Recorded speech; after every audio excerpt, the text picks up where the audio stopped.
guys, what is up? Today I am making beer can chicken. This is a monster chicken, over 7 pounds, and I actually do not recommend using a bird this large, because the bigger the bird, the tougher the meat is usually. But it's all the store had today, so I went with it. I was able to get it pretty tender in the end, but it took some extra skill, time, and patience to do so. Use small chickens if you do this method. Anyways, a monster chicken calls for a monster can of beer, so I got one. Give the bird a good season rub. I used applewood rub and a smoky rub as well. Then wrap it in foil and put it in the fridge for a while to let the flavors penetrate. Get your grill going. You want it about 300 degrees and cook it using indirect heat if possible. If the temperature is too low, the skin doesn't render at all, and you don't want that. Oh, and if you notice how the vents on my grill are usually always fully open, that's because they are stuck that way from years of abusing this grill. I've learned to manage the temperature though by trial and error.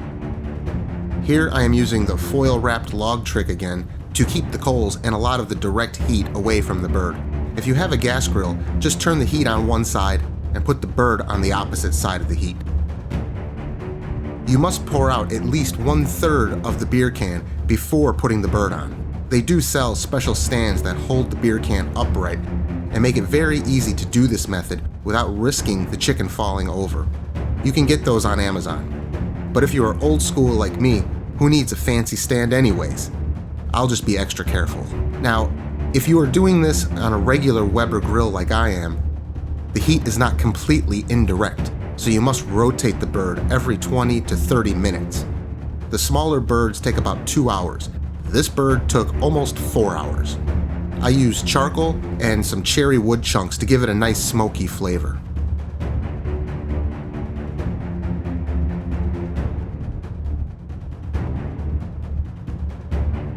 I made a glaze to baste it with at the end. I started off with equal parts of chicken stock and pineapple juice and reduced it down by about half.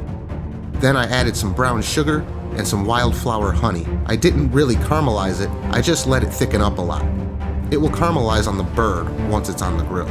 When it was thick enough, I mounted in some butter. All that means is I just turned the heat off the pan and slowly added chunks of butter to it and let it melt in, stirring it. It's important to stir a lot when adding the butter to a glaze or sauce like this. When the glaze is cool, just set it aside to baste on the bird at the end.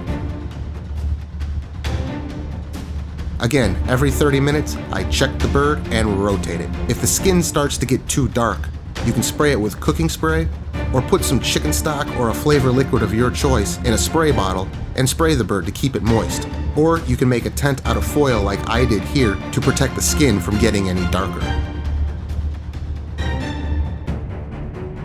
When you think the bird might be close to done, put a thermometer in it to check the temperature. You want about 175 on this kind of method. Here's a very important tip. If you stick a probe thermometer into the bird, you cannot take it out until the bird has time to rest at least 10 minutes off the heat. That is, unless you want a lot of the juices in the bird to shoot out the little puncture hole that you just made in it, and that will make it dry. So leave the probe in.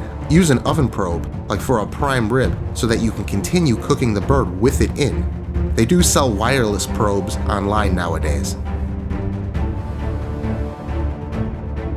For the last 10 minutes of cooking or so, I glazed up the chicken. I painted it on with a brush and also drizzled it on as well. This is tricky if the bird is not on a stand, so don't knock the bird over if you're doing this.